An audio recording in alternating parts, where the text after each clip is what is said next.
Good morning. Let's pack today's lunchbox. Let's make a green peas curry. Heat oil, add in cumin seeds, 1 finely chopped onion, 1 teaspoon ginger garlic paste, and 2 crushed tomatoes. Add in turmeric powder, chilli powder, garam masala powder, mix well.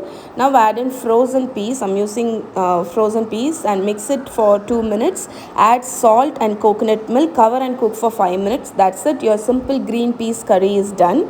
Now let's make banana roast. This is Nendrapazham Kerala banana. I'm cooking it in ghee and cook till it is nicely caramelized. This time I'm using palm sugar. So sprinkle the palm sugar over the banana and cook till it is the sugar is nicely coated. Meanwhile I made some chapatis.